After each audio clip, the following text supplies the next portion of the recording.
WVON, Midway Broadcasting Corporation, or our participating sponsors. Live from the Xfinity Studios at WVON.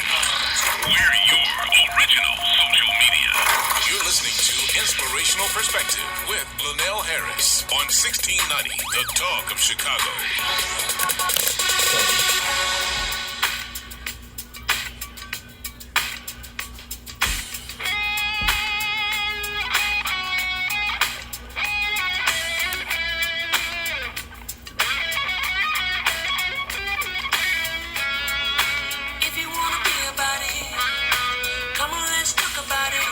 Yeah, I love the music, man.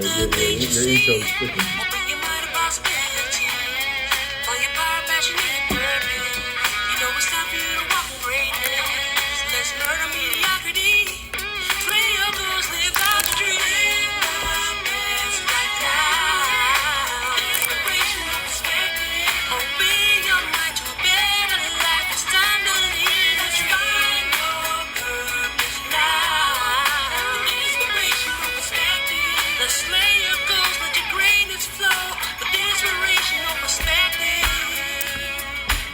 Good morning, Chicago.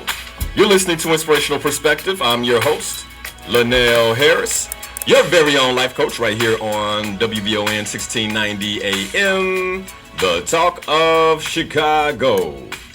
Inspirational Perspective on your radio is all about murdering mediocrity and living the best life possible.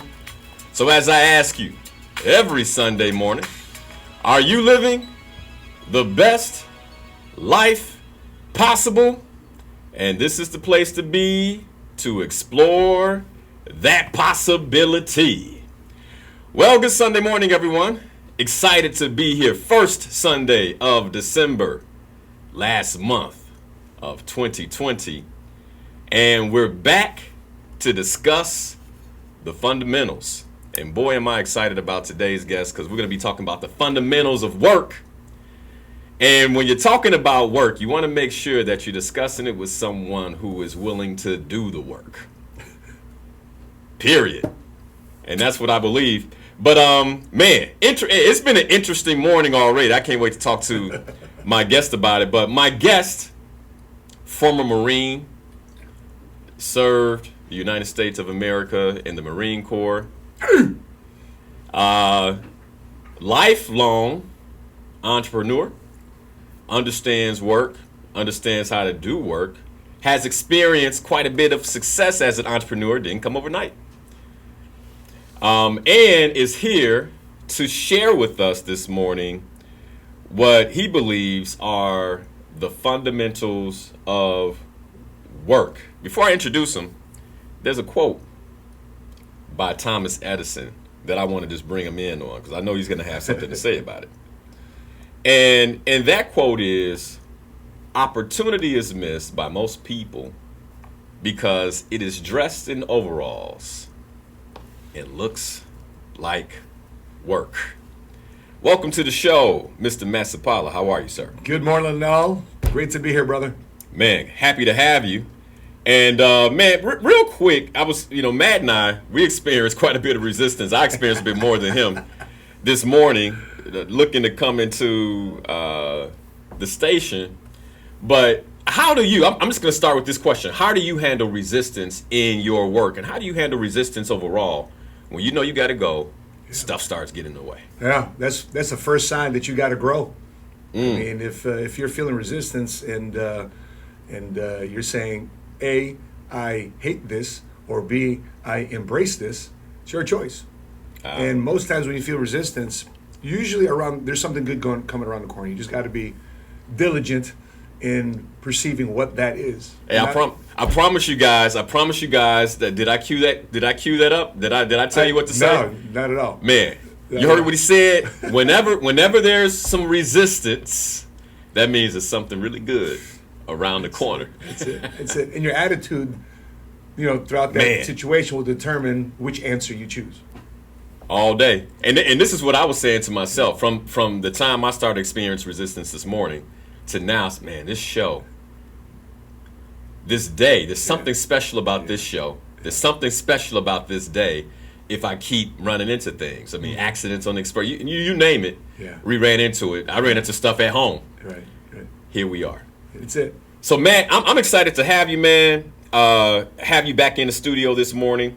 Honored to be here, brother. And more than anything, also excited about what you're going to be sharing. Man, I just want to jump right into it, man. Tell us a little bit about yourself and the kind of work that you do. So as you mentioned earlier, I spent 8 years in the Marine Corps. I was an active duty combat veteran, and I spent 2 of my tours overseas. I was deployed with the 15 Marine Expeditionary Unit, which is a special operations capable type unit. So we deployed to, obviously, the Middle East. We deployed to Somalia, Africa. I was part of Operation Restore Hope, which you may have seen the movie Black Hawk Down. So we were there before that all transpired, but that was still Somalia, Africa. That was the Mogadishu. And so we stormed the beaches on Mogadishu. I think it was 92, 93. I can't remember. It's been so long, but we stormed the beaches there at 3 o'clock in the morning. But a lot of the lessons I took from the military, I translate that into business. I translate into what I'm currently doing right now, which is something I never thought I'd ever be doing, which is becoming an entrepreneur, let alone being an entrepreneur in the life insurance industry. Which growing up during the 80, 90 era with the Chicago Bulls and Walter Payton and the Super Bowl Shuffle and Michael Jordan, what kid didn't want to be an athlete?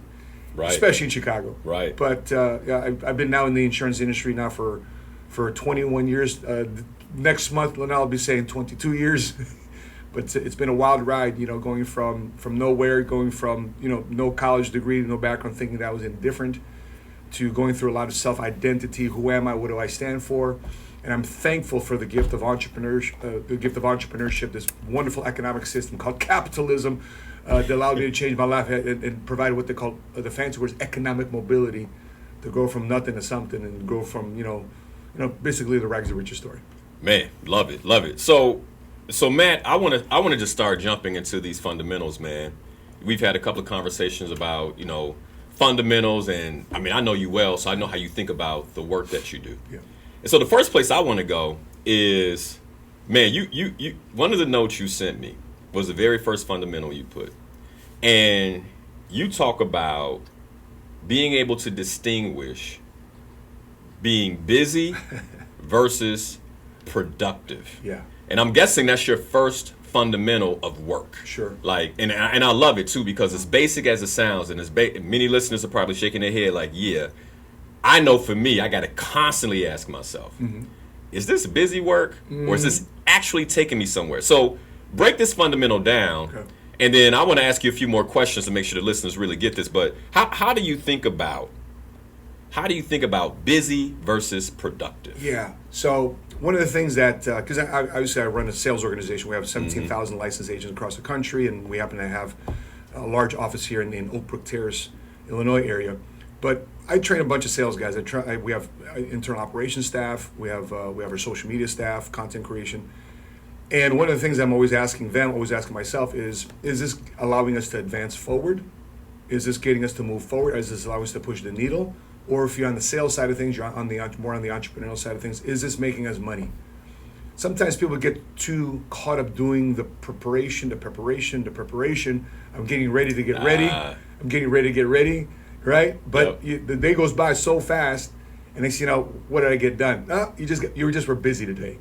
Yeah. You didn't push the needle, or you didn't make any money today. You just got caught up and just getting caught up. So let me ask you, like, in your own life and in your own work, like, give us an example of what you noticed was busy work versus productive work to really bring this to life. So, for example, obviously you want to market yourself on social media, right? You want to get your word out there, whatever it is, whether it's your ministry, whether it's your career, whether it's your business. You want to market yourself somehow, some way on social media. Mm-hmm. But we all get caught up in the social media trap. Here I'm researching one topic. Next thing you know, I'm in a completely different topic. Damn, I had to watch this fight video. I watched this, this wild animal coming out of nowhere, and shocking. Next thing you know, I was completely caught up in something else that caught me being busy instead of actually researching and finding the data or the information I needed to complete my task. I just got caught up. So that's busy work. That's number one. Number two, getting caught up in unnecessary conversations that caught around the office that doesn't progress your day forward. You just got caught up in talking about issues, other folks, other situations that weren't really relevant to moving your business forward that day or taking care of your project that day. That'd be a couple of things after straight up the top of my head. So let me ask you this: how do you organize your day when you start? Right? Yeah. I mean, because I'm guessing that you have to be clear Yeah. on what productivity looks like. Here are my top priorities. So how do you go into your days, and how do you organize your days to make sure you're getting the work that you intend to get done? So, for example, I don't wait till that morning to get my to-do list done. I'm not thinking about what I need to get done today. I'm getting right. I'm thinking about it the night before. I'm thinking about what I need to get done the night before. So, for example, I clear my mind in terms of what happened that day, and then get my mind prepared for the day to come. And so that day, I prepare myself. Okay, who are the people I need to contact to follow up on certain things? What are the major projects I need to stay on top? What's up deadlines from weeks that we discussed a week ago, a month ago, that we need to stay on top of? What initiatives do we need to make sure we get ready for the next month? And so these are some of the things that I'm getting. By the way, those 3 items right there, all those are 3 money-making activities. Got you. I'm either in an appointment. So say that again. Say that again. So, because I mean, I think that's important. So you measure yours by money-making activities. Yep. Okay, Yep. so that's your productive work. That's my productive work. If it's a money-making activity, then it's productive. For sure. Got Absolutely. you. Yeah, Got because as an entrepreneur, everything falls on your shoulders. You got the resistance, you got the pressure. No doubt, no right? doubt. Yeah. You're feeding families with your business. If you're not responsible with your time, worse is that you don't eat. Even worse is you're the people that you hired and your people that you recruited and decided to say, hey, I'm gonna bless you with a financial future, with this job or this opportunity. They're not getting paid because you got out of focus. You got distracted. Right, you were not making money. Right. And you're not leading by example. Love it. So I want you to. So I love this distinction between busy versus productive. How you define productive is a money-making activities. Right. One of the things I heard Angelique Ruhr say this. She's like, "Have I sent a ship today?" And her ship is really like, I have to send an empty ship so it comes back with money, right? But if I don't send ships, nothing's coming back with money. Correct. And that's kind of how she prioritizes her day. She's like, hey, you know what? I got to send out ships. So the first thing I'm hearing you tell entrepreneurs, and even those who may be working in the corporate setting, is what are your priorities? Right. And then look for, like, your productivity should be based on, does it make money? Yeah.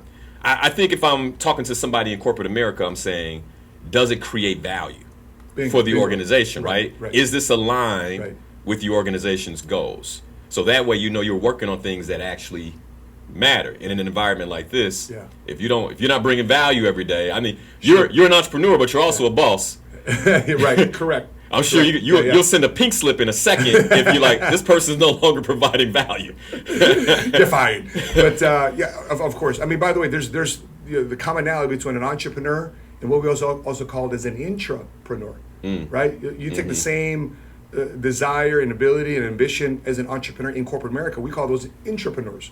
And sometimes intrapreneurs make more money than the entrepreneurs. True. And so if you look at the Microsoft COO, Steve Ballmer, who bought the LA Clippers, he was the 30th employee of Microsoft. Bill Gates was the CEO, the founder, but his 30th employee who came up the ranks was Steve Ballmer, who eventually became a billionaire, and he made just as much money with this opportunity of Microsoft than even the CEO. So he's on that. He's on the Forbes list. Yeah, but he's an entrepreneur. I love that, and I'm guessing what you would say is, in some ways, what I was sharing is he figured out how to bring value. Correct. Like he 100%. figured out early on how to bring value in the work that he was doing. One of the things, and I was going to share this later, but one of the things that I used to tell myself in corporate America was, I got to be here. Mm-hmm. And if I have to be here and I'm spending time in this place, like how can I maximize it? Yeah. Like how can I make this where it actually shows up for me later in my life? Right. And so I'm gonna come in, I'm gonna figure out what the value is needed, what value is needed here in this organization, and then make myself incredibly valuable. Yep. And go ahead. Because I think a lot of people, when they're approaching a job, they just think about their job description, right, instead of benefiting the department. Yeah. And so if you want to be a worker and just be a worker, knock yourself out, That's a dime a dozen type of mentality. But if you want to be promoted up the chain, you want to be recognized, you want to be in conversations and board meetings about who can lead a department, because those are the people that get promoted. No doubt. The people that create the value and that create the distinction. How do I advance this company forward? How do I save this department money? How do I make this department money? How do I show some practices that other departments can also imitate and mimic to help their department? Beautiful. So those are the things that embody an entrepreneur, which entrepreneurs would naturally do anyway, because they're the CEO, they're the boss, they're the dishwasher, they're the janitor. Everything.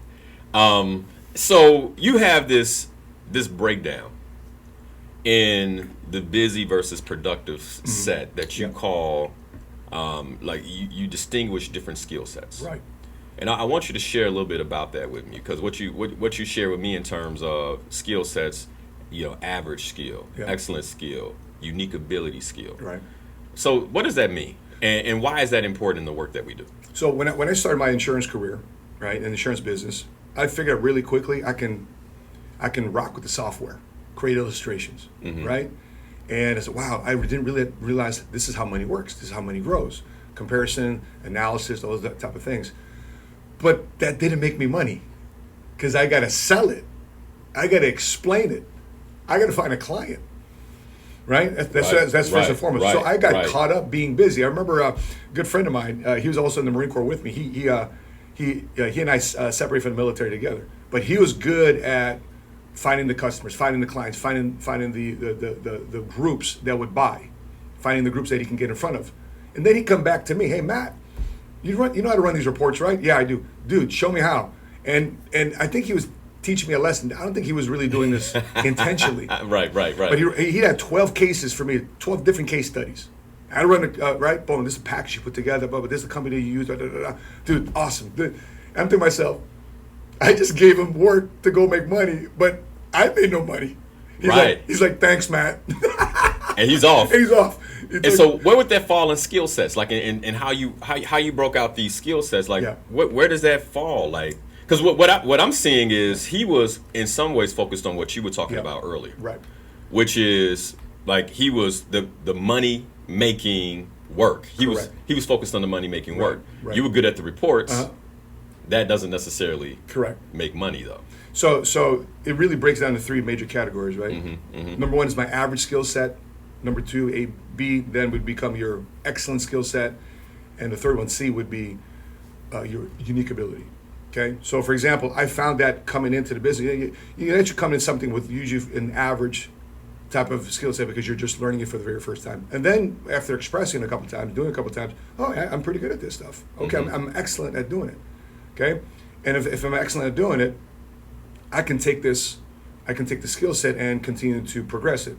But then you have to ask yourself, then you got to put it back to the filter. Does it make me money? Or does it just keep me busy? Yeah. Right? Yeah. And then when you find out, as you continue to drill down, and you find out, okay, wow, I'm really gifted at this. This is a unique thing for me, right? Nobody around me can do this, so that's my unique ability. So long term, you want to find out what that unique ability is. So I found out. Love this. I was excellent at reports, right? But it wasn't making me money. But I had to find that unique skill set. That was the evolution. That was the progress. And then once I found that I was a unique at it, I didn't want to do the reports anymore. I found someone else to do the reports, and I even split them in on the deals. So therefore, I didn't have to do that busy work anymore. I created a job. Right. I created an assistant position. So therefore, the junior advisor, the junior agent will come in and do the reports, and they're happy because they're learning what they're average at. They're learning what they're excellent at, because I want them to grow. I want them to be my assistant forever. If they want to do that, that's what they want to do. No problem, knock yourself out. But I also want them to find what their unique ability is. Man, I love that. Have you had a chance to read The Big Leap by Gay Hendricks? I've heard of it. I have not. Okay, that's so. Just as a tidbit to everybody who's listening and watching, this is my book of 2020. Yeah. I mean, I've read some good books this year. I'm writing that down. I've read some great books this year. But The Big Leap by Gay Hendricks is, I think, the book that really shifted things. And it's the book I started giving to my clients almost immediately. Once I read it, I'm like, oh, you got to read this. The reason I'm bringing the book up is because one of the things he talks about is your zone of genius.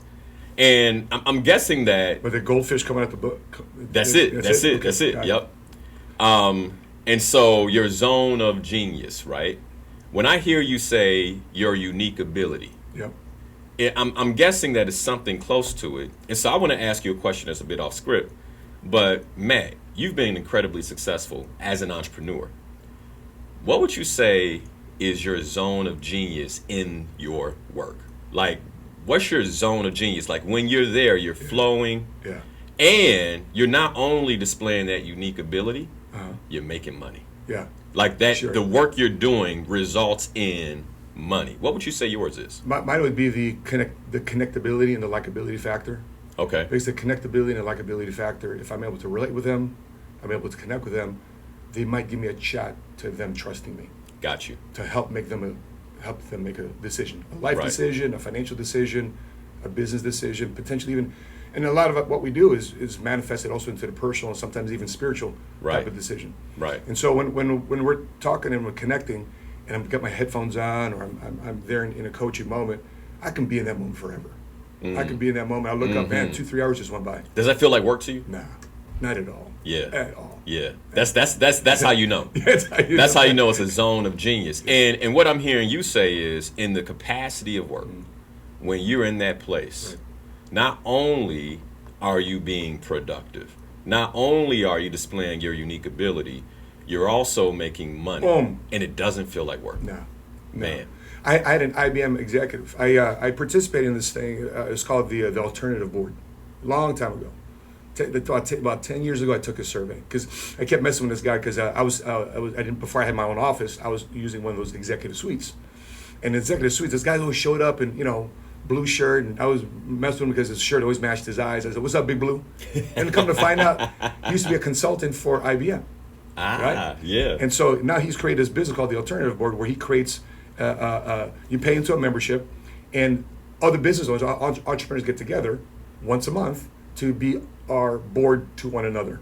He'd facilitate the conversation, but as fellow entrepreneurs, we learn from each other, right? So it's kind of like a Vistage. Kind of Yep.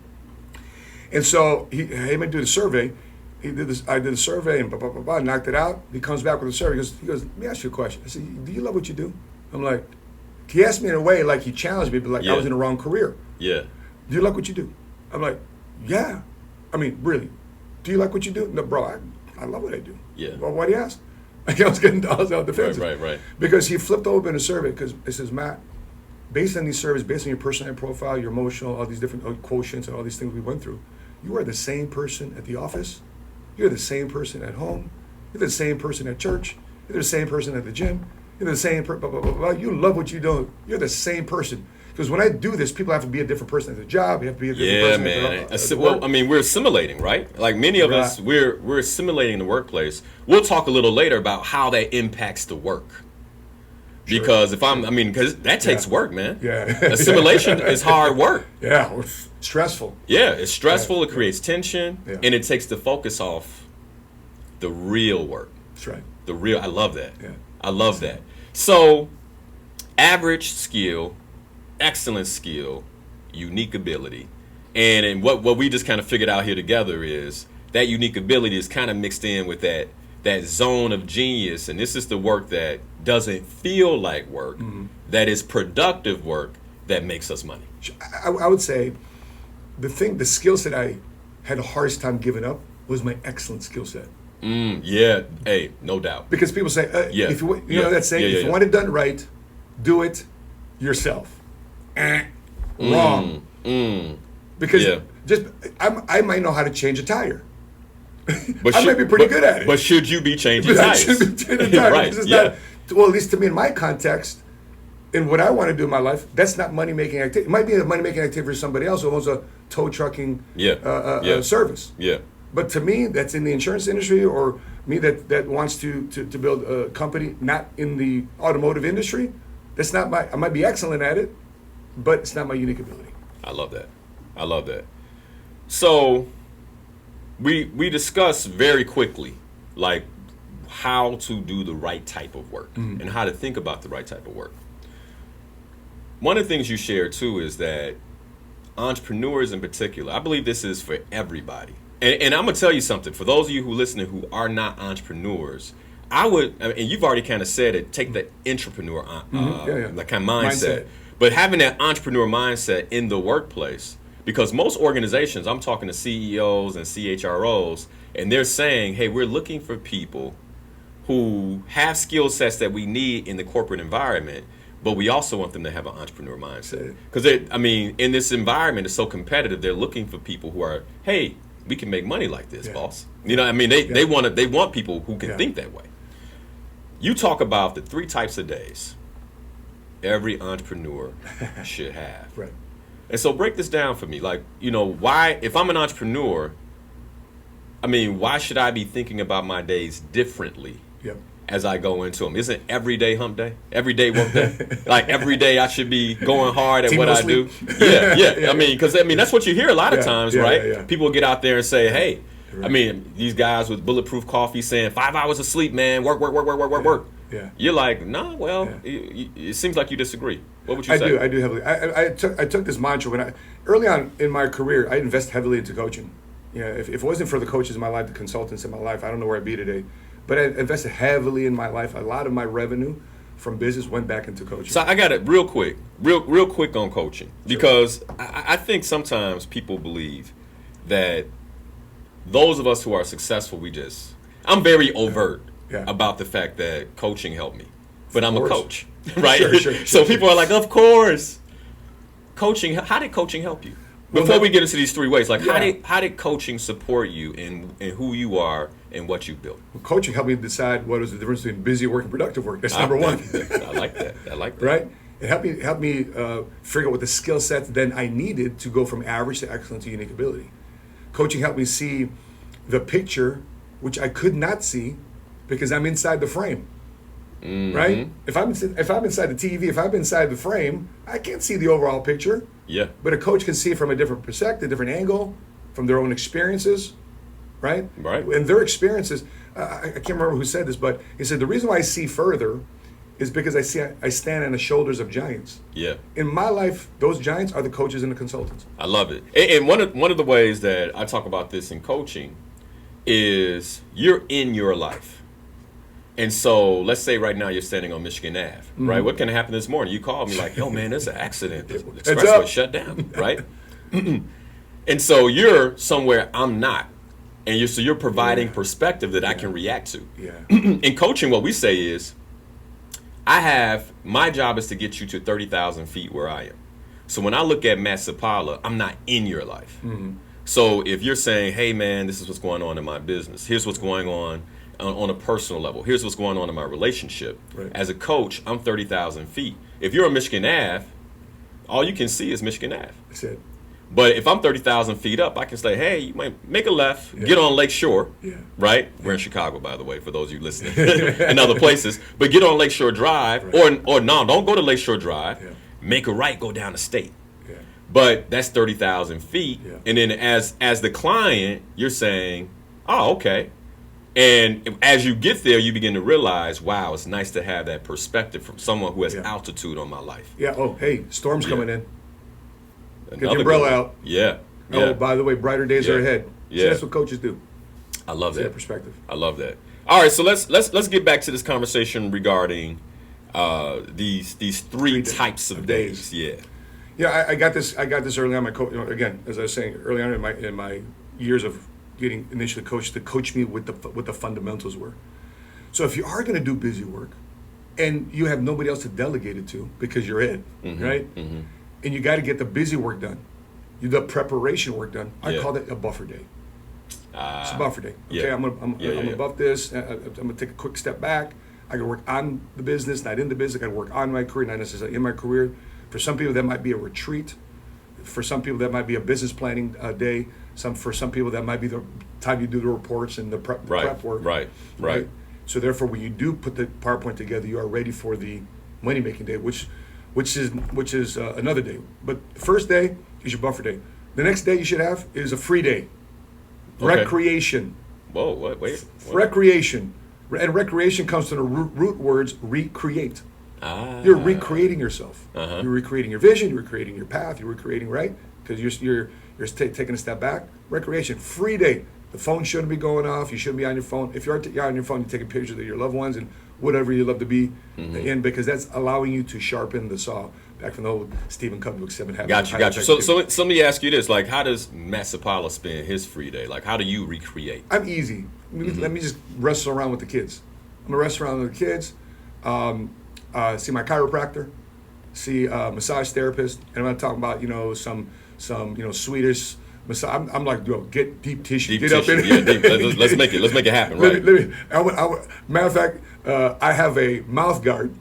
I have a mouthpiece when I go get a massage because that's how intense he gets, man. I got you. Right? I read a book. Okay. I get on my topic. I get involved in a subject matter. I get up to speed on things, so therefore I'm more informed.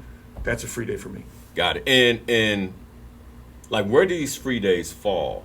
Like, in your week, in your month? Like, how do you distribute free days? Because, I mean, what I don't want is somebody saying, Matt Sapaula said we can have free days. Yeah. Right? Yeah. They're like, free days back to back. Yeah. So I'm sure you break this down, right? Yeah. Like, so how do you distribute free days? By the way, I don't have very many of them. Okay. But because I'm always, involved in something. But my day is kind of broken down. It is broken into 3 different separate days. Morning is one day to me. Okay, got you. Afternoon is another day to me. And the evening is another day to me. So my free days, for example, is Sunday morning, Sunday afternoon, but I get back to work Sunday night. Remember, the night before. Yeah. I get my week started not on Monday morning. I get my week started on Sunday night. Okay. And why is that important to you? Like, to get your week started on Sunday? Because one of the things I do Sunday mornings after the show. Yeah. I go into the office and I do some of the buffer work and the planning work. Right. And so I get where you're going. Sure. Why is Sunday night so important for you? Because most people don't start till Monday morning. Sure. And so why is Sunday so special for you? I took this from the Marine Corps, man. Sunday night, and Marines would come back from just getting their free day on Friday, Saturday, right? They're doing their thing, whatever they got done doing, partying, whatever the case would be, and traveling, whatever. But Sunday night is when we polished our boots. Sunday night was a pressed out of uniform. Sunday night is when we mentally got prepared for what we got accomplished on Monday morning, because we know Monday morning, high impact, man. Whether we're running miles, whether we're marching 20, 25 miles, whether we're getting ready for an inspection. But Sunday night was always the mental preparation for me to attack my week. And I wanted momentum. I was like, I never wanted to feel like I'm always behind. Like sometimes when you show up late for something, like, hey, what time does this party start? What time does wedding start? What time does my appointment start? And we were raised with being late. In a world of business, that doesn't fly. Yeah, man. You're late to an appointment. You lost opportunity. Big time. That's and money. And people wonder why they don't get the opportunities because they show up late. Yeah. For me, I want to show up early, so therefore I'm mentally prepared. I'm ahead of the curve mentally, not just there physically, but mentally I'm ahead, and I'm anticipating what's about to happen versus reacting to what's going on. Got you. So there's one more day that you talk about. There you go. And now and what day is this? That's the focus day. Okay. What's a focus day? Money making activity. That is it. Okay. Done. Okay. So all money making activities on focus day. All money making activities. So what does a focus day look like for you? That's when I'm engaging with clients. That's when I'm engaging with leadership development within inside our organization. That's when I'm helping our guys get their businesses started on our platform. That's all revenue generating, money making activities. If it doesn't make me money, if it doesn't make money, don't make sense. Don't make dollars, don't make sense. Got you. And so on the days like that, if it doesn't make money, how you think about it, if it doesn't make money, I should not be doing it. Right. Because today is a money making day. Like, I know for my wife, she'll say, hey, today's a sales day. Right? So for her, she's making all sales phone calls. She's speaking with clients, maybe someone who's closing out a contract. Correct. But, how she kind of frames it to me is like everything I touch is money. Right. Or potential money. Exactly. It sounds like you're saying something very similar. For you, it's hey, focus day is all money. Everything that's making money or has the potential to make money. You're in a money-making activity, or you're setting up a money-making activity. That's all that is. Simple thing. And we boiled it down in our organization to 4 major activities.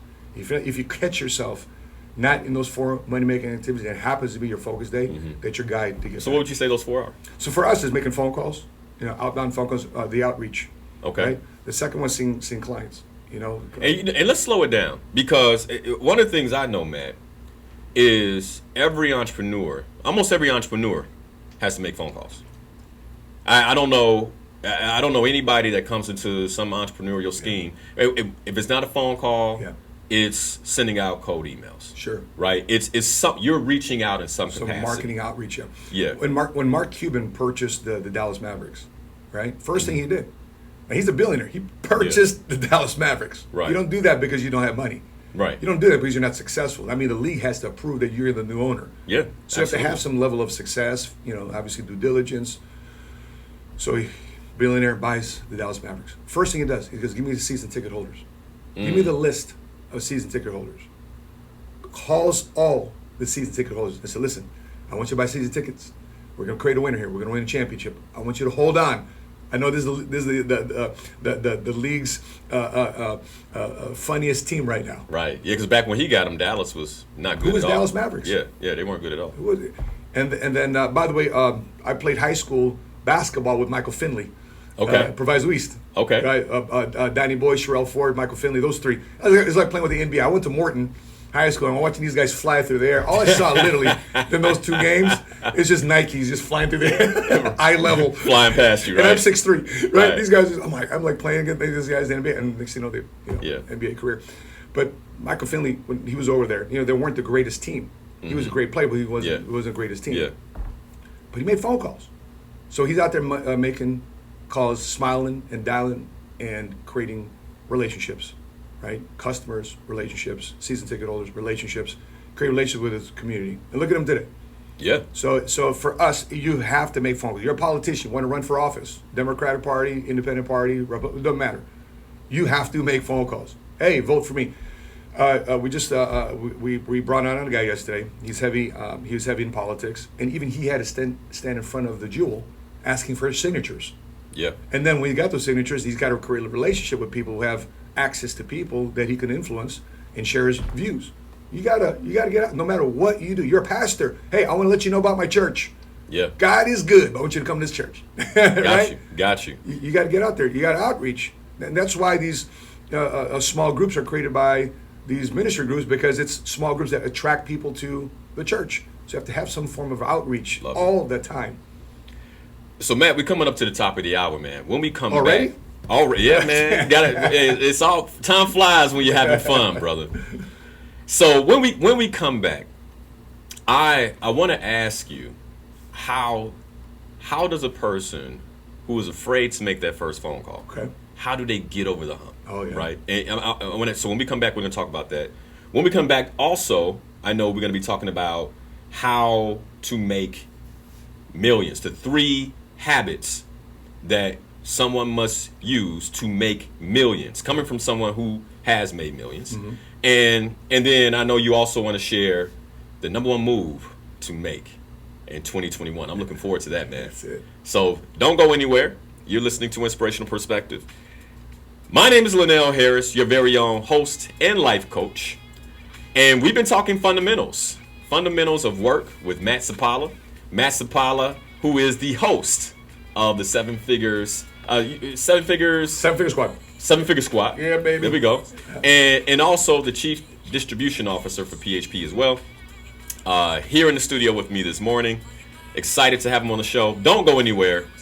More from Matt Sapaula, more about the fundamentals of work when we come back. Oh. All right. So those of you on Facebook,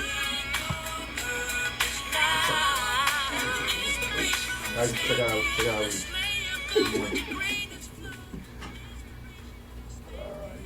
All right. So those of you this morning, Chicago has been through a lot this year. good stuff, man. Good stuff. Hey, this is one of those shows because, by the way, if you like what you heard already, well, I mean, this is, you know me, I always save the good stuff for last. So share the stream, you guys. Be sure to share the stream. Tell those who are dedicated to doing the right kind of work and being productive and making an impact that this is a show they want to listen to.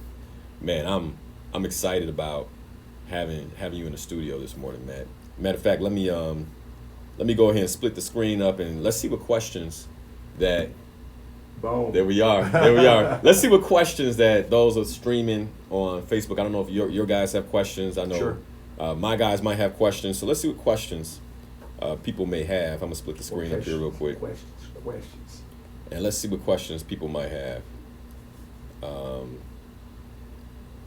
regarding what you shared already. You got it, brother. Yeah, man. Good morning, It's good everybody. stuff. Jose Uda, what's up, man? How you doing? Rico Ramirez says, what's good, coach? What's good, Ali? What's good, Linal? It's Rico. What's going on? How you guys doing? How you guys doing? Good stuff. Good stuff. So Matt, well, let me ask. Hey, you guys know, for those of you on stream, you know the drill. What questions do you have? If you asked a question already, there are already over 70-some comments, guys. So if you can just copy and paste that question again, that'd be great. So that way it pops up for me. Nice. Right here. But what questions do you have for Matt? And also, what would you like to hear from someone who is a successful entrepreneur, has been doing this? I know a lot of you all who are listening are entrepreneurs. And so what would you like to hear?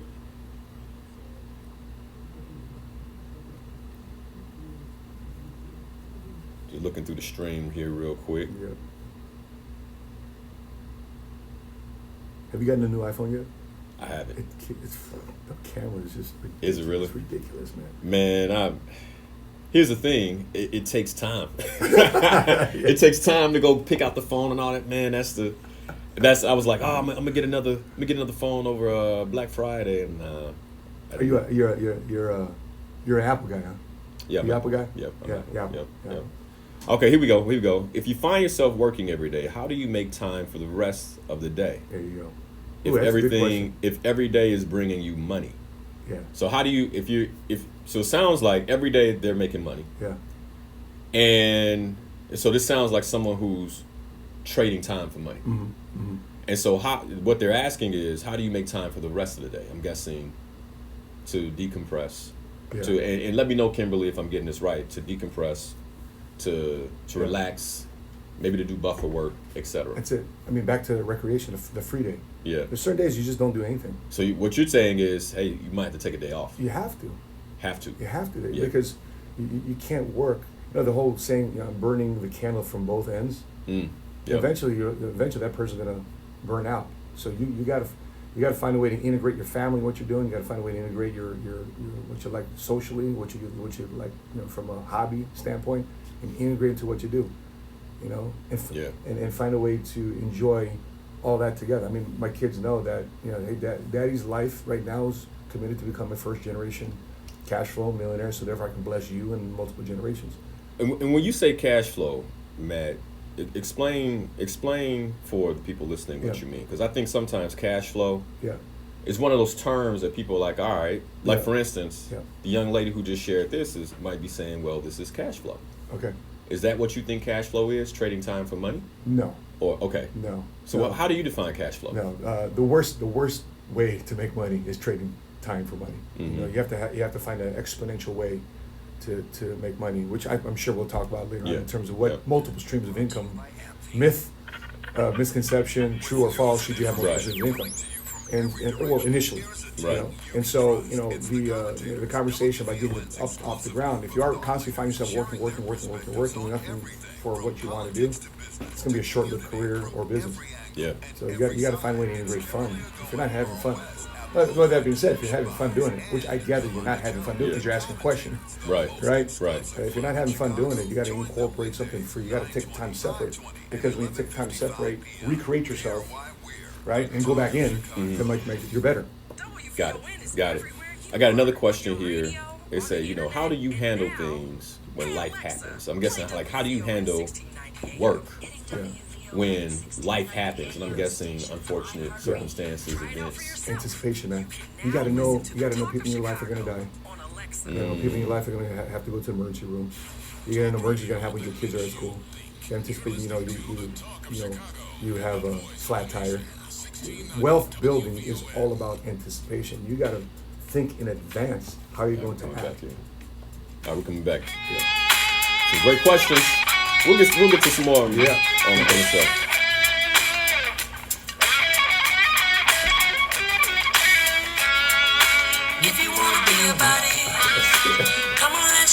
singing that. So damn smooth, man. Drop the things you see. Open your mind to possibility. For your power, passion, and purpose. You know it's time for you to walk in greatness. Let's murder mediocrity. Slay your goals, live out your dreams. I need a theme song, man. Give me a theme song. I got a theme song. You need to sing it. I got a theme song. This guy came to one of my workshops. She's great. Yeah. Let's slay your goals, let your greatness flow. With inspirational perspective. All right, we're back. You're listening to Inspirational Perspective. I'm your host, Linal Harris, your very own life coach right here on WVON 1690 AM, the talk of Chicago. In the studio with me this morning, I have a special guest, Mr. Matt Sapaula, host of the Seven Figure Squad podcast and YouTube channel, and then also Chief Distribution Officer for PHP. Matt, excited to have you in the studio this morning. Man. Honored to be here, brother. And we're talking the fundamentals of getting work done. The fundamentals of getting work done. The fundamentals of work, ultimately. If you missed the first part of the show, I mean, you missed a good one. You can check the show out again on the Facebook stream. You can also check the show out later on YouTube, later this week on YouTube. But Matt talked about how to distinguish busy versus productive work. He talked about how to also assess your skill level. Am I average skill level, excellent skill level, or do I have a unique ability in different areas, and how to really bring yourself towards that unique ability, or spend your time on that unique ability, another way of calling that your zone of genius. Yep. And that's the work that you're doing that doesn't feel like work. Yeah. And then he also began to share with us the 3 types of days every entrepreneur should have. And the last day we landed on was focus, where you began to share the 4 things that you talk to the people who work for you, or the people who work with you, 4 things you teach them in terms of how to be productive on a focus day. We covered number 1. So maybe for the audience, you can just share again what number 1 is, and then we can get through the other 4. Yeah, for us, it's, at least in our company, it's making phone calls. You got to get in there. If anything, that's called the grind. Yeah. But you end up loving the grind. That's part of it. Yep. And here's the question I want to ask you about phone calls. Because I know for me, when I first became an entrepreneur, Matt, that was probably the toughest part. I'm be straight, Sure. right? The toughest part was getting on the phone saying, "Hey, so I'm a coach now." It felt weird, man. Right? And mind you, I'm also a corporate executive. Yeah. And so I'm calling people like, Sure. "Yo, I'm a coach. I need to get my hours up." It was weird, man. Yeah. And my heart rate would be beating. I mean, my heart rate would go up. My heart be beating. Hey, I'm a coach, and I just wanted to know if I could support you in some way. Felt weird, man. Yeah. And for any of us, that's typically the first step into entrepreneurship. Yeah. Like getting people. How does a person get over that fear? Get over the stories they're telling themselves. To actually do what they said they're going to do. In your case, how many phone calls do you tell people to make to be successful a day? A week? A day, at least 25. 25 calls. At least. Yeah. Simple. Yeah. 25 phone calls. Now, a lot of other people in the other industries are like, what? I make 100 phone calls. I'm just saying, hey, can you just crank out 25? Why? Yeah. Because in an hour, half of them go to voicemail, right? And you're not leaving a voice, you send them a text. Half of them aren't interested in what you're doing. Half of them are interested in what you're doing, and one is going to bite. So let's be sensitive for a moment. Okay.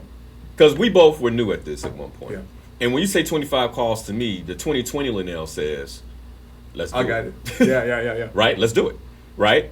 For somebody else, man, they're like 25 calls to people I don't know. Every day? Yeah. To get my business started? Yeah.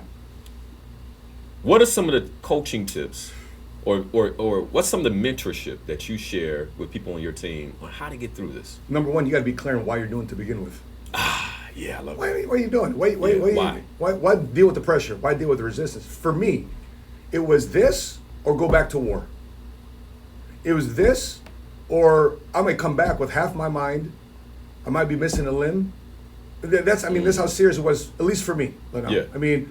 The pain of being separated from my kids for 6 months, for a year, a year and a half, that's difficult.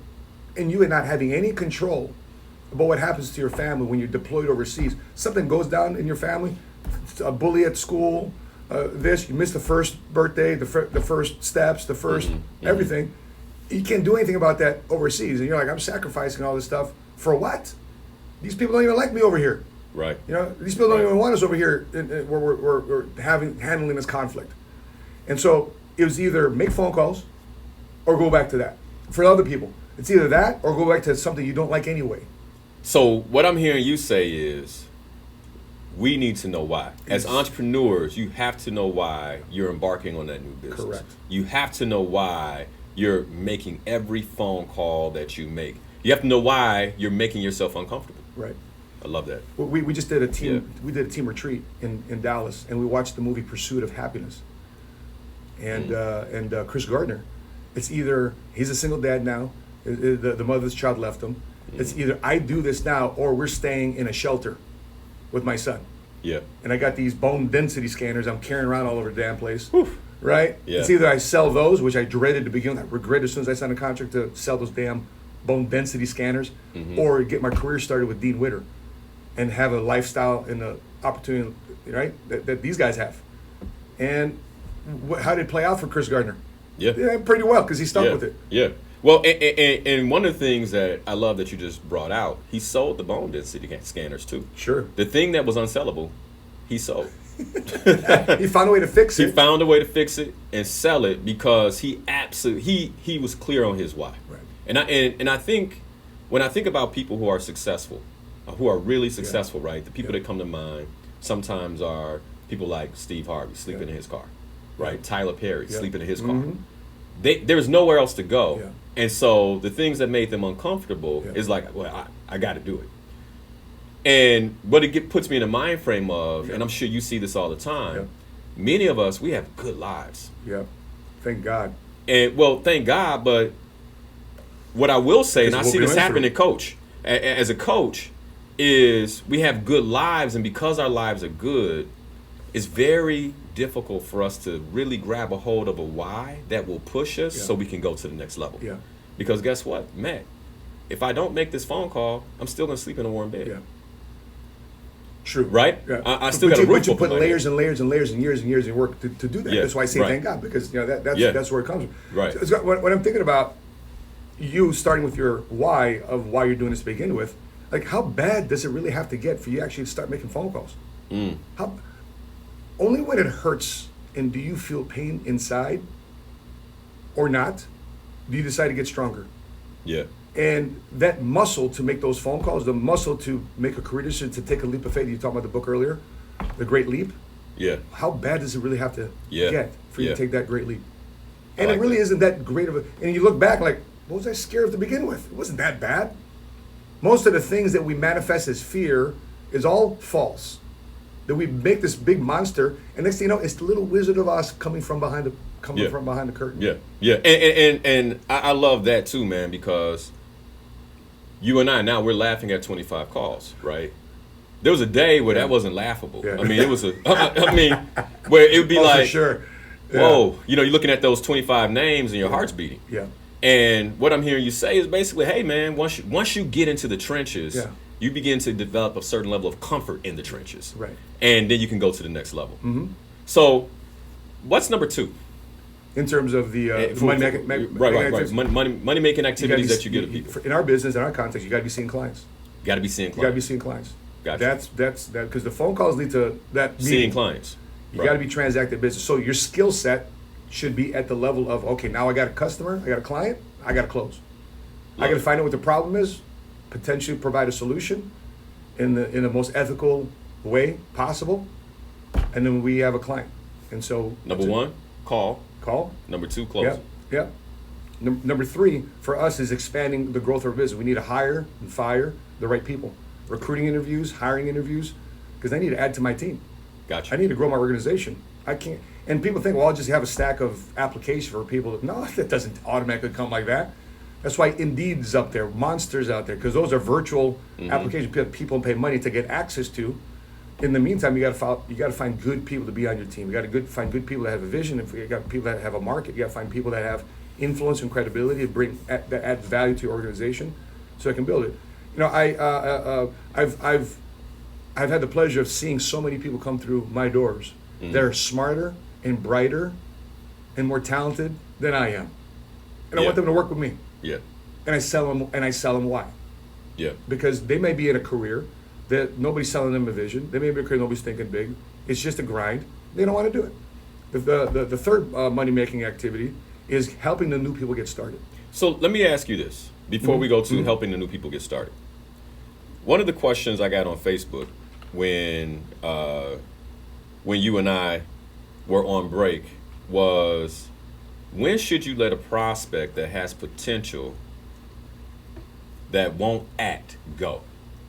Like, when, you know, so here it is, like we're in the recruiting process, right? We're number 3. Yeah. There's a prospect. And I know for me, I've had people who are like, Linal, I'm going to get started with you next week. Yeah. And then, hey, what's up? Next month. Yeah. Okay, what? Oh, 3 months from now. Yeah, like, yeah. when do you let that person go? Well, the short answer is never, right? But that doesn't mean you're thirsty on them, right? You have a follow-up system for that. Like that. You constantly stay in touch and build relationship, because today's no is tomorrow's yes. That's why you never let them go, at least in my opinion. It might be not the right time.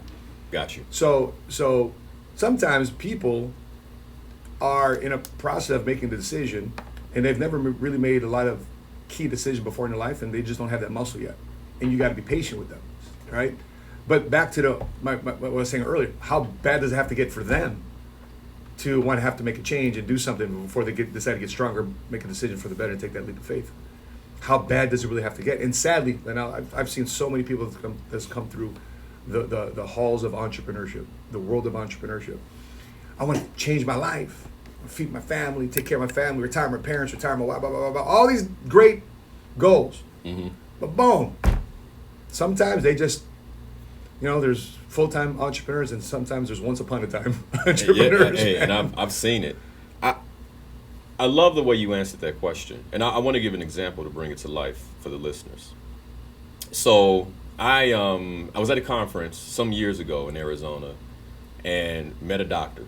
She was like, "Oh, why hadn't I met you years ago? I want to hire you as my coach. I loved your speech. I love this. I'm going to hire you." Perfect. Got her information. Did what we do, right? She became one of those 25 phone calls. Nice. As soon as I got back home. That's it. Give her a phone call, and she's like, "I want to be a client," right? So I'm like, cool, I think I've closed her. Now she's in that area of recruiting her as a client into the business, right? She's already said she wants to, and every time I called her, it would go to voicemail. Yeah. Every time, right? Yeah. And one of the things I do in my business is I just go down the list and I call folks. Yeah. And I'll do it on the expressway. I'll just, Yeah. okay, here are people I need to call. Sure. And what I do is the third time I say, "Hey, this is the third time I'm leaving you a voicemail, and I feel like I might be bothering you now. Yeah. And so, shoot me a text back or give me a call back, because otherwise I won't call you anymore." Yeah. Every time. For the people who are serious, I get the text, "I'm so sorry. I've been crazy busy." Yeah. Cool. Yeah. I keep calling. Yeah. 2 years it took me for her to actually land as a client. Yeah. 2 years. So I love where you say never give up. Yeah. Never give up Yeah. on a potential client or a potential recruit. If you really Yeah. believe that you're creating Yeah. somebody a better life, why should you Yeah, give up on them? absolutely. But doesn't mean that you call them every day, every week. There's There's a cadence to it. Cadence. There's a Yeah. pacing to that. Yeah. And if you're the beautiful thing about social media, back in the day we used to talk about Rolodexes. Yep. People don't know what I bet you don't know what a Rolodex is, right? I used to have one. But Now, the- the younger kids don't know about that. Yeah. But the Rolodex today is social media. Yeah. The Rolodex today is No let doubt. social media be your tool to help you follow up with people, because people see that you're saying, "Oh, I haven't seen your stuff in a while. Oh my gosh, now you've been doing this. Why haven't I not returned your voicemail?" Yeah. Right? Yeah. That person, I know that person. They had success with you. let me call back now. Right. Let your continued success be your continued follow up. Love it. So we have some solid. We got 1, right? Yeah. Call. Yeah. 2, close. Right. 3, recruit new team members and Right. people to help you Yeah. grow. Expand and grow your team. operations. Yeah. What's number 4? Number 4 is helping the new people get started. So helping the new people Onboarding. get started. Okay, Yeah. onboarding. I think there's such a very critical thing. For example, every Monday, Wednesday, and Friday Mm-hmm. in our organization, I just held an informal conversation over coffee because of this whole Zoom virtual culture Yeah, that we're in. 9 o'clock on Mondays. I see it on Facebook all the time. And sometimes I chime in because it's good stuff, man. Yeah. Yeah, solid advice. It's just an informal Yeah. conversation because I want to get to know the new people. You know how Lincoln on leadership said he circulated amongst the troops, right? Abraham Lincoln, he circulated amongst. He wanted to know that he connected his message of post civil the Civil War, the whole fighting, right? The 13th Amendment, what we're fighting for, all that type of stuff. He wanted to circulate amongst. Hey, let me remind you what you're fighting for. Yeah. Because sometimes you're just a soldier, you're not knowing what you're fighting for. Right. He was circulating amongst the troops. This is my version of circulating amongst the troops. Hey, this is what we're fighting for. We're looking to close a wealth gap in America. We want to make sure you're taking care of yourself. You're not dependent upon anybody. You're taking care of you. And so I want you to make sure that if I can provide a form of insight, a glimpse of, I don't know, hope maybe for the newest person getting started, see it through my eyes because I've been on the other side of money. I've been on the other side of the Zoom. I've been on the other side of this phone call. I've been one of those people that didn't return voicemail. Yeah. Right? Yeah. I've been on somebody's list. And thank God I was, because now my life has changed. So, Matt, I feel compelled right now. 2020 has been a tough year. Yeah. Right? And we're talking about work. You and I, we're blessed. I mean, Yeah, we talked a little bit about Praise how the Lord. 2020 has been for us, and it's Yep. it's been a phenomenal year. Somebody listening right now, we're talking about work. They may be out of work, Yep. or they may be in a situation where the work they're doing is just not paying the bills. It doesn't make sense. Yeah. And I know that the organization you're with, I mean, you all create opportunities for people like that. And I just want to take a moment because I know that somebody out here could use the support and the business that you're in. Yeah. And so, are you guys currently recruiting? Like, Of are course. you taking new team Yeah, members? 100%. Here's why. More people today are being laid off. More people today are second or third guessing their current career because they've been laid off 3 times, 4 times, 5 times, been furloughed. And I never thought of getting involved in the insurance industry. I never thought of being an entrepreneur. Yeah. And when you combine those two together, we're just like the Marine Corps. We're always looking for a few good men and women. Mm-hmm. What we do is not for everybody, but it's right for the right person. And if you like understanding the rules of money game, if you like making an impact in your community first, and you making income second, based on your ability to make that impact on the community, whether you believe in that movement or not, there's a platform for you to win with us. And when we find, for example, you look at the hospitality industry, you look at so many different industries. If you look at the roster of industries that have been impacted the most, Yeah, it's been tough. I've got a part-time associate with her. She's a full-time nurse, and she's like, COVID, and I'm putting my family at risk being at the hospital. I'm rethinking my career. Last month, she made $29,000 with us last month, Wow. part-time. She Wow. goes, it took me 5-6 months to make this full-time. It took me 1 month seeing several clients. Why? Because the financial services industry handsomely pays people that's in this field because they'd rather redirect the marketing advertising they do on radio and TV to firms like us in forms of commissions and fees because we're the walking, talking commercial. Well, I mean, when's the last time you saw a whale jump out of the ocean and said, "Oh, honey, we need to buy some life insurance"? Yeah, it don't work. Yeah, It don't work that like way. that. Yeah, And so as much as technology is out there online, people don't necessarily buy online because it's so, it's technology that uses AI, artificial intelligence, to sell insurance or retirement services, cannot relate with somebody that wants to take care of their loved ones. You're talking to a robot, you're talking to a website, it's very cold, it's very impersonal, obviously. But when you talk to somebody who's been there, done that, a person that is an agent that can relate with the community because they're from the community, a person that's been married before, a person that has kid, divorced sadly, and fighting through it and made a success story post a bad decision. And they're a beacon of hope for a lot of people who've been through the type of situation, single mom. I was a single mom. My wife is a single mom. I was a single dad. We're a blended family together. We can relate with both audiences because we built our business when we were both single parents.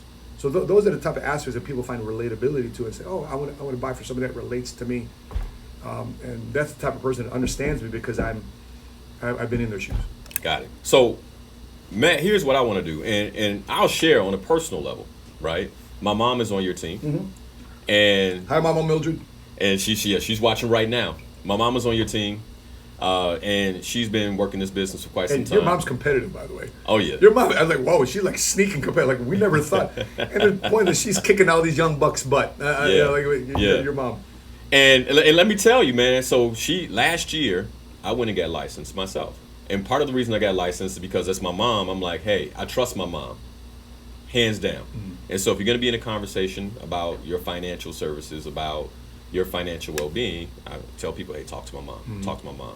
Right. She tells me, Linal, if you get licensed, you be doing pretty good with this, right? And I'm like, well, Mom, my work is to help people. And then it clicked, well, you are helping people. Let me go get licensed, right? That it gives me an incentive. So anyway, I did that. And this year, and talking about passive income, right? This year, I'm looking at the it's called Bamboo, right? The sales platform, the right? Technology we just. And I'm watching the residual. I'm like, yo, I didn't do anything this month. I mean, because I'm not active. I'm not one of the people that's active within PHP, right? Right. But it's a money making opportunity, right? And I'm sure you're looking for people who are going to recruit and get out there. Yeah. But I'm sharing that because if somebody wants to work it, if I'm making money, exactly. I mean, if somebody wants to work it, so here's what I want to do. My mom's on your team. Mm-hmm. If you're hearing this right now, you see this as an opportunity for you. I know, Matt, you guys have end of the year goals and you're closing out strong. Yep. Give my office a call. I'm going to connect you with my mom, and she's gonna, and she works directly with you and Sheena, if I'm not mistaken. Right, directly. Connect you with my mom. 312-899-6245.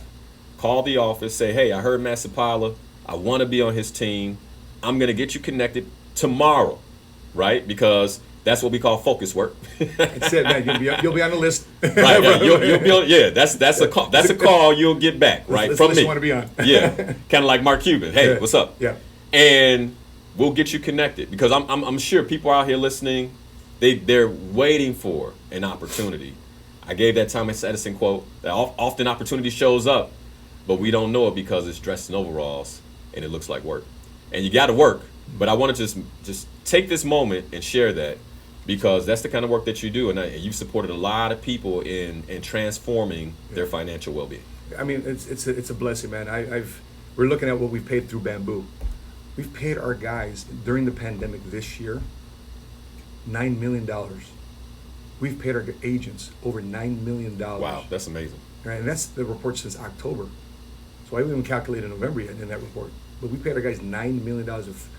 That's money that's not waiting on a stimulus check. Mm-hmm. That's money not depending upon unemployment. That's money that's not waiting on somebody, church or charity, to help them pay the bills. Because we've empowered people, we've equipped people to say, you know what, I'm my best paycheck. The person that's more vested interest to my financial future is me. And we've equipped them with tools to succeed in a big world and know what to do with the money when they make it. You know what I love most about it, Matt? And I'm a purpose-based person. Mm-hmm.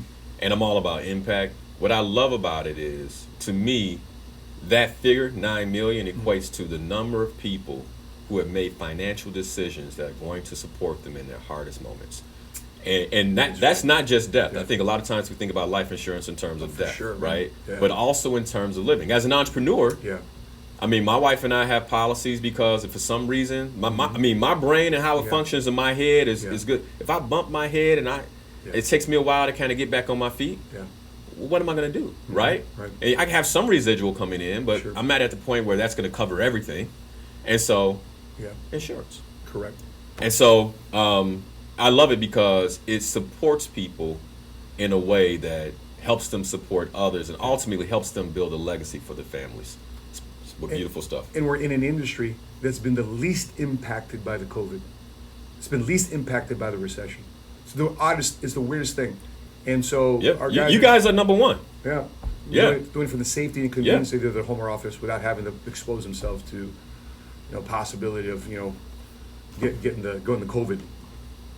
Cool. All right, let's keep going with the fundamentals of work, man. I didn't want to pass that up because I know somebody out here is looking for an opportunity. Correct. And I didn't want to pass that up. And so whoever that is, again, call the office 312-899-6245. I'll put it in the Facebook stream as well. So, Matt, what are the 3 habits that can make a person millions? Yes. We're waiting, man. Yeah. We want to know. What are the 3 habits? These are habits that's made me millions, and I'd say I would really focus on these habits. I would say the last 8 years. Okay. Last 8 years. Okay. Because I was in a context where I was just making 6 figures, which is cool. Listen, I come from nowhere. Yeah. You just heard me. I went to Morton. I don't have a pedigree. Our family immigrated here from the Philippines. I served in the military. Didn't even use my GI Bill or Illinois Veterans Grant to get my college degree because I was a single dad, having to make ends meet right away. But the first habit, every day. Now these are daily habits. It's not one habit you do once in a while. This is daily habits. If you want to make millions, you want to make 6 figures, you want to go from 50,000, 100,000, 100,000, 250, all the way up to $1 million. You have to decide every day, find somehow, some way to improve your skill set. One of the things I coach my guys is when you are making phone calls, record yourself. Yeah. Right? Yeah. Watch the game tape. Yeah. You're like an athlete. Yeah. Right? I love that. Athletes watch practice. Mm-hmm. You're not only practicing, but you're drilling. Watch yourself. I remember watching a video of me recording myself 8 years ago. The first thing I'm saying is, dang, I don't believe me. I don't believe what I'm saying. If I don't believe me, I need to improve. Where's my conviction? Where's my confidence at? What type of improvement do I need to do to say, okay, you're more believable because you're convicted about what we do. You have experience, or you're borrowing experience from somebody else that has that practice, under the wings. Whatever you got to do to improve your money game. How do I manage my money better this paycheck? How do I manage my money better this month? How do I manage my money better this quarter, et cetera, et cetera? How to improve my relationships? How come I keep acting this way when this situation always comes up? How come I'm always defensive? How come I find myself blaming other people instead of working on me? Those type of things. You got to find a way to improve somehow, some way in your personal life, in your family life, in your financial life, in your career, all aspects. Find somehow, some way, not to say everything, so you feel overwhelmed. Find something to improve on every day. Because why? If you improve on it every day, guess what happens? You skill up, your confidence goes up, your self-esteem goes up, your self-identity grows, it manifests. If you do that every day, you start recreating yourself 30 days later. You're a brand new person. You're giving yourself birth to a new you.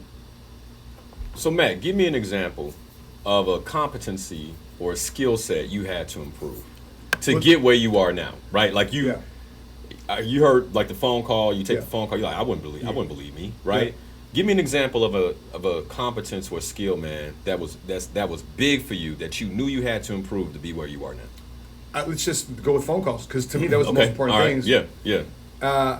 I needed to make sure I didn't sound like a robot. Yeah. I think we talk about the 3 phases. First phase you go through when you're working on phone calls, you're very awkward at it. You're not sure, like we talk about when you're coaching or you start your coaching business. I was awkward. I felt awkward when I first started doing it. And then you slip into the second phase, which is mechanical.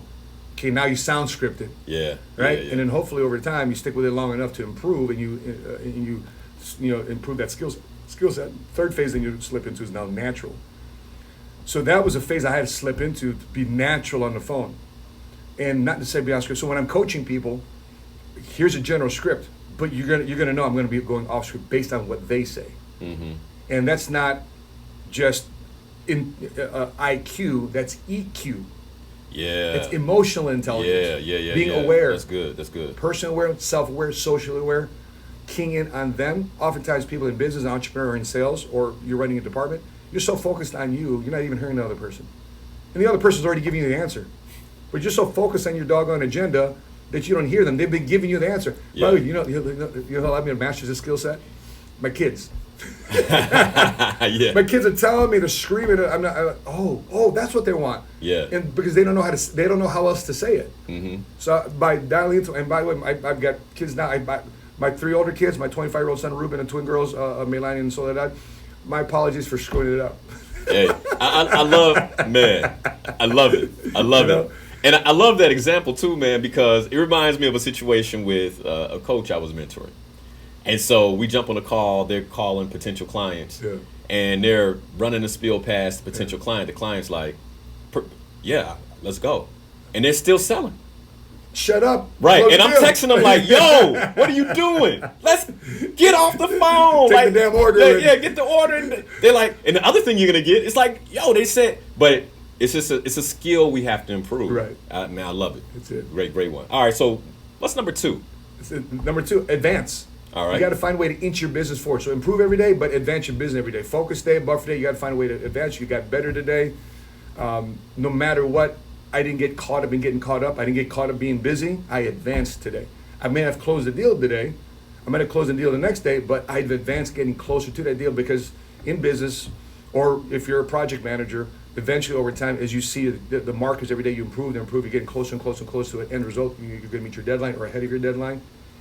And when you advance, man, I can't tell you how many times when you say you do something and you actually followed it because you advanced forward and got it done. I can't tell you how confident you feel and I can take on the world now. So how do you know you're advancing? And I'm asking that question because I know you have a very clear framework for yourself, right? But if I'm a new entrepreneur or I'm in corporate America, I'm like, all right, man, 3 habits that make millions. Okay, improve, I get that. Okay, I need to improve certain competencies where I'm developing. But advance, well, how do I know what to advance and when to advance? Like, how do you measure what you're advancing? Boil that back down to the 4 money-making activities if we're talking business. Yeah. If you didn't do your 4 money-making activities, you didn't advance. Got you. You didn't give yourself a shot to advance. Right. You got caught up getting caught up. Yeah. So if I say, at least let me do my part, the market's going to respond to me, but I can't speak for the market. Yeah. But I can't speak for me. I'm looking for a job. Did I actually go on interviews today? Remember about my kids? I said, hey son, did you send out your resumes? Yeah, give me a list of all the places you went to drop your resume and fill out a job application. I get it. Hey, well, listen, you're not giving yourself a shot to advance. Yeah, I mean, listen, you can lie to me all day long, kid, but long term, you're just lying to yourself. Short term, you'll win. Long term, it's not a game you're going to win. Yeah. You can lie to your dad all year long. I'm just holding you accountable to help you better your life. Same thing too in entrepreneurship. I'm just giving you an opportunity to make these phone calls. If you don't do it, you can lie to me. You can lie in your numbers. You can lie to me that you advanced, but your numbers ultimately we're going to show on our leaders bulletin. Did you do it or not? Got you. Listen, what's the saying? People lie, numbers don't. That's right. Yeah, numbers don't lie. And the data, the data will tell me a story. It'll craft me a story, and then your revenue is your bank account is going to be the ultimate story. And you got to be happy with it. Did you advance today? Because you can BS me this week, you can BS me this month, but ultimately the true testimony, the truth and the reality is your results. Got it. Okay, so then let's go to number 3. Number 3, I was mentioning the whole way through the show is the night before. So the night before, I'm debriefing what worked that day, what didn't work that day, and what do I need to improve that day.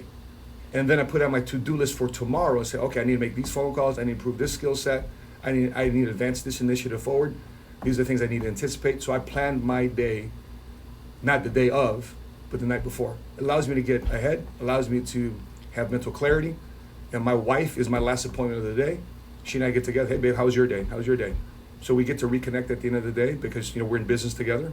The last time here I was on the show, we've been married going on 6 years now. And, and we've been in business for 8, which means we have 20 years of arguments under our belt. Nice. And at this point, we kind of know each other from how we look and the look we give each other of how our days went. And so therefore we know how to ask questions to one another to inspire one another to have a better day the following day. Beautiful. But we don't plan our day the day of. I can't tell you how much this has allowed me to get up every morning, have confidence about what I'm going to do my day. It's allowed me to say, okay, I got a game plan for this day. Instead of thinking about my day, I'm just doing my day. I'm going to execute today. Got you. So that's overall the habits. Daily habits. The daily habits that you say, hey, millionaires need to have. Yeah. Need to have. Can you give me an example of how all 3 of those together have led to the success you're having today? And you kind of gave it, but I mean, just kind of weave it through, right? Yeah. Like an example maybe of how you spend a day and how you use these 3 habits in your day. Let's just use today. Okay. Because I know you're going to be planning tonight. You talked about that. Sure. And so how would you use those 3 habits today? So for example, I know right after the show, I'm taking them the kids. I got to improve my physical life, so we're taking the kids and we're going to the gym. The kids have their own daycare center there. My trainer knows that we're working at 10 o'clock. So that day's planned. We have a friend that's in town. We're spending time with him. We have a lunch meeting with him. 1 to 3 o'clock. That's my buffer day. That's the time I get to read. The time I get to unplug. My parents are coming over at 3 so they can watch the kids. right? So by the way, I already know my schedule for today because I planned it last night. Right? I planned it last night. Gotcha. I already know what's going on at 3 o'clock Yep. to 6 o'clock. We have a couple conference calls. We have some videos because we're participating in this thing on the YouTube community called Vlogmas. We're shooting videos sometime this afternoon between 3 and 6. And then 6 to 7, I'm getting ready for a national call at 8 o'clock. So I spent about 30, 45 minutes planning for a national call of who we need to recognize, the stories we need to extract from our organization nationally, the people that need recognition, that put numbers on the board. 8 o'clock to 9 o'clock, we do our national call. 9 o'clock to 10:30, I run a special mentoring group to specifically help those that are reaching six figures and a mid six-figure type of levels in their business. Okay. And that's it. Got you. And I'm debriefing at I love it. debriefing at 10:30. Nice. That's exactly what I was looking for, man. Just because I know a lot of times, people are like, it sounds good, Yeah. right? Okay, he gave me the 3. How do I apply it? How do I make them work? And so thanks for doing that, man. Just sharing, just the intimate details of your life. Yeah. I mean, because this is gonna make all the difference for people who are listening. I hope so. Appreciate that, I man. hope so. So, Matt, we got about 18 minutes left, man.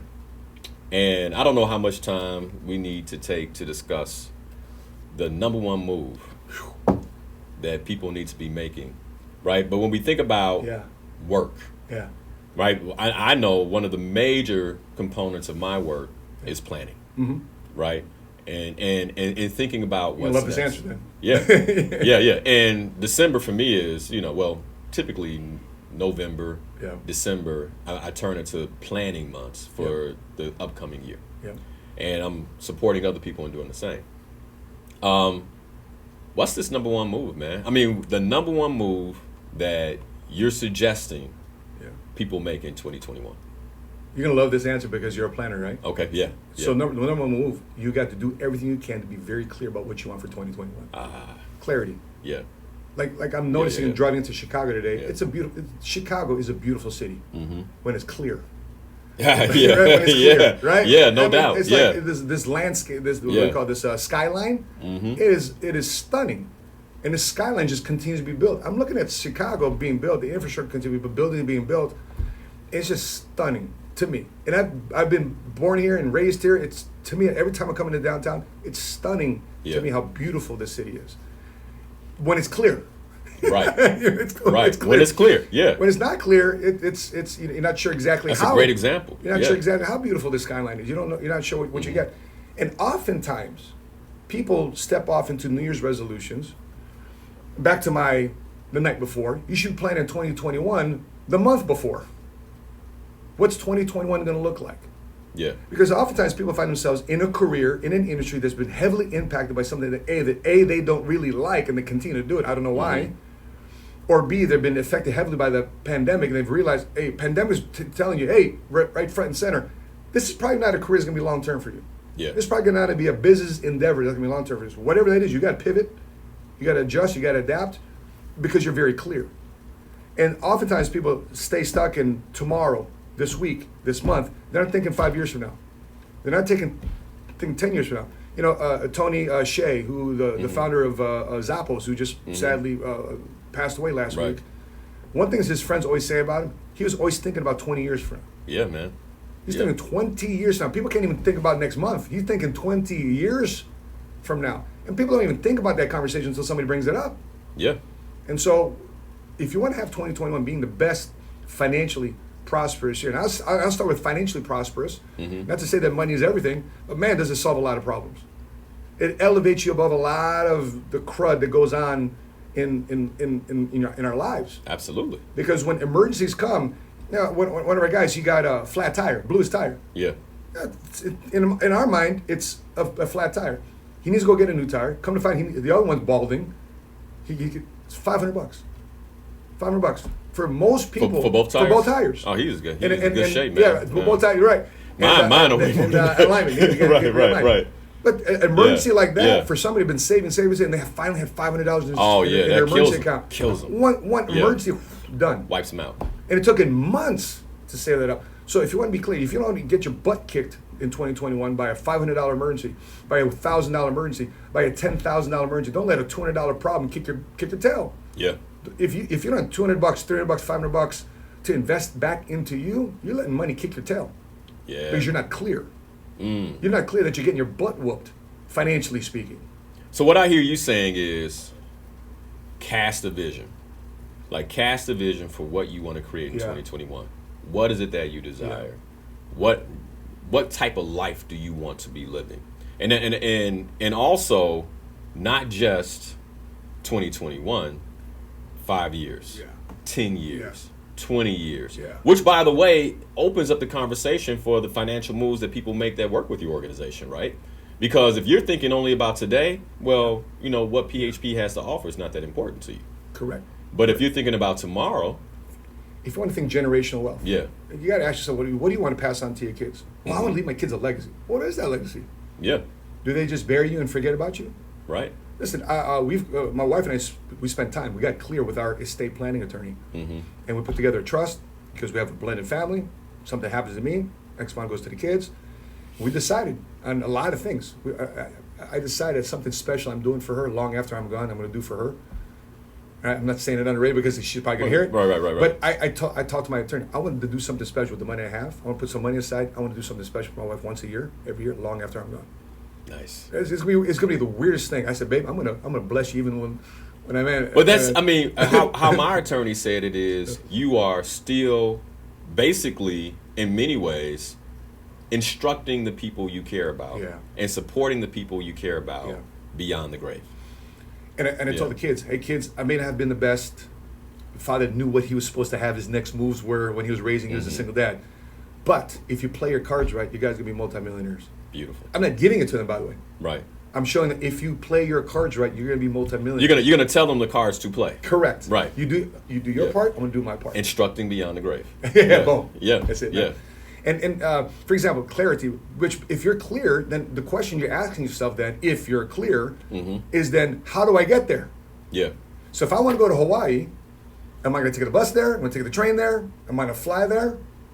I want to take a bike there. However you want to get it. Do you want to crawl? Do you want to run? Do you want to jog? Do you want to sprint? Do you want to fly? Now it's a question of how you're going to get there. And that how is career. That how is finance. That how is business. Because if you're, for example, my guys here for the very first time, Ali and Ivan here for the very first time, your radio show, right? Yeah. They asked me, well, how do I get there? Boom, I send the address you sent me. Right. Put in the GPS. They're clear on how to get there. Right. Matt, we're in Chicago, but where do we go? So what you're pointing to is what's your location going to be in Specifics. 2021? Yeah, specifically. Specifics to the block. Yeah, and one of the things I share with clients all the time is you don't just want to know the specifics. You want to incorporate the emotion. So I tell them to bring in your 5 senses. Yeah. So when you get there, what do you see? What do you smell? What do you taste? Yeah. What does it feel like, right? And they're like, "What, Coach? What do you mean? What does it taste like?" I mean, I'm like, "Hey, if you're on the beach, the air has a salty taste. Yeah. You open your mouth real. You're on the beach. You're like, you can smell. Yeah. You can smell the salt in the air. You can taste the salt in the air. Yeah. And so, if you want to be on the beach next time this year, then you say, "Hey, I'm on the beach. Yeah. I take a deep breath. Yeah. I smell the salt in the air. I taste the salt in my mouth. Oh, how awesome it is to be here. 2021 was a great year, right? So clarity, crystal clear. Guys in my office, hey guys, what's your dream car? Oh, Lambo, Ferrari, Porsche. You ever been in one? No. How do you know? Get to the dealership. Yeah. Went to the dealership. Yeah. Something simple as that. Yeah. You want to buy a multi-million-dollar house one day? Go to an open house in the neighborhood you want, in the zip code you want to live in. Go to Gold Coast. Go to South Loop. You want to go to Oak Brook. You want to go to North Brook. You want to go to Winnetka. Yep. Go visit those homes. Go for an open house. See what it's like. Taste it, feel it, experience it, and then get after it in 2021. Yeah, and man, I'll tell you from experience. I know it gets you working in a different type of way. Because you start asking yourself the tougher questions. Yeah. Like, why aren't I here? Yeah. Like, what are these people doing that I'm not doing? Further deepening your clarity. Absolutely. And allowing yourself the self-reflection and allowing yourself to advance, to improve the night before. Allowing you to apply these things that we just talked about if you're clear about what you want. Because if you're clear what you want, man, nothing's going to stop you if you're clear what you want. Even if you do find distractions. Got If it. you're clear what you want, you can go get it. It's not impossible. The thing is, goals and whatever you want in life, financial success, business success, it's not impossible. It's just not reserved for certain people. Now, I believe the only thing I think is a gift. I think being a celebrity is a gift, because there's people out there looking at me like, this person ain't any more talented than you are. Yeah. But why they get it? They got a gift. In the meantime, you got to work on you to get your gift. Right. They say it's not impossible. How many people do we see on America's Got Talent, American Idol, talented as heck, been working on their craft, they haven't got their deal yet. Yeah. But they're finally getting their shot by being on the show. That's right. As an example. That's right. I love that. So, anything else you would say around, that number one move for 2021? Be focused, because oftentimes I hear this a lot. Man, I'm going to create multiple streams of income. I'm going to create multiple streams. The COVID showed me I need multiple streams of income. I tell you right now, that's a myth. That's a myth. Here's what you do. You build your daggone Mississippi River of cash flow. You're one big Mississippi River of cash flow. Why? Streams aren't created by, rivers aren't created by streams. I like this. Streams are created from rivers. Yeah. The Mississippi River goes from Minnesota all the way down to Louisiana and feeds into, 30 different states? Yep. Because it's wide and deep. Find that one thing. For example, we invested in Uncle Nearest whiskey, right? Right now, it's the only board in America, whiskey company, liquor company, that's run by a multicultural board, and where a black woman is a CEO. We invested in the company. You know why? Because we created a Mississippi River cash flow where she said, hey, we need investment. Boom, no problem. Boom. Yep. Got you. Yep. I invest in your story. I invest in you and as a person, as an operator, that you know what you're doing, with the story behind with the Uncle Nearest descendants. That's part of the company that they're sharing Uncle Nearest's recipes. For you guys don't know who Uncle Nearest is, he was the mentor to Jack Daniels. Yeah. He's the reason Jack Daniels exists. Right. If it wasn't for his whiskey, Jack Daniels wouldn't have a brand put out there. At all. Yeah. But they couldn't give credit, sadly, to an emancipated slave back in the day. Bad optics. Right? But today, Fawn Weaver exposed the story, said, no, give credit. And they did. Yeah. And here we are with a new company outside of Uncle Nearest. So the descendants put together a company led by Fawn Weaver, the CEO, called Uncle Nearest Whiskey. This is enlightening, this number one move. And I love that you talk about the river and kind of use the analogy of the Mississippi River, because all too often, even as a coach, someone will come to me and they're trying to focus in too many areas. And I hear it all the time. Well, shouldn't I have multiple streams of revenue? And I learned a long time ago. And how I got taught is through experience, which is not. But I was in corporate America. I was trying to run a real estate company. I was trying to do a lot, and real estate failed. Yeah. I didn't have my eye on it. Yeah. Because I couldn't do both. Yeah. And that's when I made a decision. I said, okay, that's interesting. Yeah. I need to build myself. Whatever I'm going to do here, Yeah. I need to do. And I need to really go at it. And I did that. And as you begin to form that river, you're right. That's how the other streams begin to break off. That's it. And the opportunities come in. They come from the river. I I never thought about it that way. Look at Elon Musk. He spent all that Yeah. time and went to build PayPal. Yep. Became a billionaire. But he focused It on was one one thing first thing. before he built Tesla and SpaceX and the other companies. Right. The solar companies. He focused on one Mississippi. So build that Mississippi River for you too as well. Now, it might take you a minute. You might be frustrated with it. Don't pinball through life thinking, multiple streams. Yeah. No, you Yeah. end up with multiple trickles. That's what you end up with. Yep. So, what advice would you give to the person who is curious about, all right, how do I create that one thing? And going back to what you were sharing earlier in terms of how do I find my unique ability so I can create that one thing? Yeah. Like, what advice would you give to that person? Be open to something that you never thought you'd be involved in. Yeah. For me, I'm thankful that at least somebody exposed me to an industry I never thought I'd get involved in. And I eventually started to like and now love and have a passion for. Yeah, because where'd you grow up, Matt? Right here in Chicago, Berwyn, Cicero, Stickney area. Yeah. I mean, how many kids over there are in the Only in financial services? None. Financial services. Graduating high school was a life event. Right. Yeah.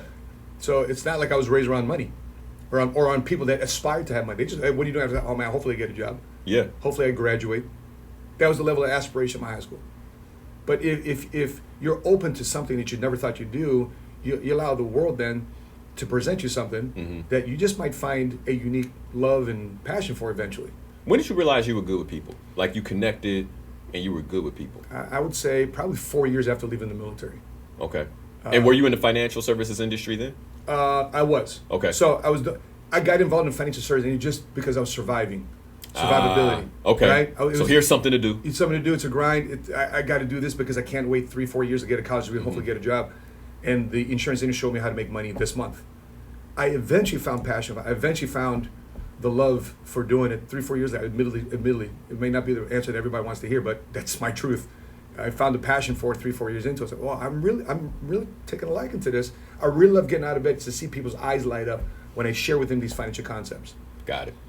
So, would you say that's a norm where a person gets into an industry, they're trying to figure out their unique ability, and as they figure it out, it leads them like, yes, this industry is for me, or no, that's over there for me. But what I'm hearing you say more than anything, without saying it, is patience. Yeah. And be urgent during your patience in terms of improving. Urgent patience. Yeah, urgent patience. Be patiently urgent. I like that. And urgently patient. Yeah. So you find an industry that if you're really making a big move and clear about what you want in 2021, find an industry that has not been affected by the recession or the pandemic. I know it's probably hard to find right now. There's they're out here, man. Yeah, but people are eating. Right, there are a lot of people. I mean, financial services, and financial services is a broad industry. I mean, people are eating. Yeah, for sure. Yeah. Because money still needs to flow. Yeah. The people have been finding. Justin Jacobson had a platinum events company, premier Chicago platinum event. Celebrities come here and they use his service to plan their events. Nobody's doing events right now. No. So he pivoted, took his corporate contacts, and said, "Let me create a company sanitation business. I'm going to come into your office and sanitize, make sure we kill the bugs." Right? And then he just opened up, and that was working well. And he's created platinum rapid testing. So he pivoted. Right. He never thought he'd be involved in cleaning your office. Right. Or testing for shoving a straw up or your testing nose. for COVID. Yeah. But he's doing it now, and I'm so proud of him for doing that. Yeah. So see, he's pivoted. Nice. So he thought he was doing something, but along the way, he found something that was profitable, and he got passionate about it. Well, Matt, man, it's been a pleasure to have you on this morning. Oh, How can people find you if they're looking for you? Anywhere online, man. You go Twitter, Instagram, Facebook, website, Money Smart Guy. MoneySmartGuy.com, Money Smart Guy on Insta, Twitter, Facebook. Find me there. Let's have a conversation. And they can follow you or subscribe to the channel on YouTube. Sure. More content like this, Seven Figure Squad on YouTube too as well. This good month, content, guys. Funny content too. Yeah. Hand it to my team and sprinkle some humor in there. Awesome. Well, hey, Matt Sapaula, you all. Matt, man, I just want to thank you once again coming into the studios. It's been about a year, so it's about that time. It's about that time for you, to get you in here. So I'm excited that we had you in here. Yeah. Talk about the fundamentals of work, how to get the right work done. And in the 4 pillars of life, man, I mean, work and money, big time pillars that impact our overall well-being. Yeah. Thank you for dropping this knowledge. Thank you for giving this knowledge away so freely. Yeah, that knowledge, it took you how long to gain? It's going to be 22 years in January. 22 years, 2 decades. 2 decades, 2 years. Yeah. To In gain. one industry. In one industry. It's good stuff. So you all, you've been listening to Inspirational Perspective. I want to thank you guys for listening. My name is Linal Harris, your very own life coach right here on WVON 1690 AM. And as always, my purpose is your success. Have a very, very, very blessed Sunday. And more than anything, be safe. And until next week, stay inspired. It's a lifestyle choice. Next up, Ernesto Borges of the Borges Report. Keep it locked.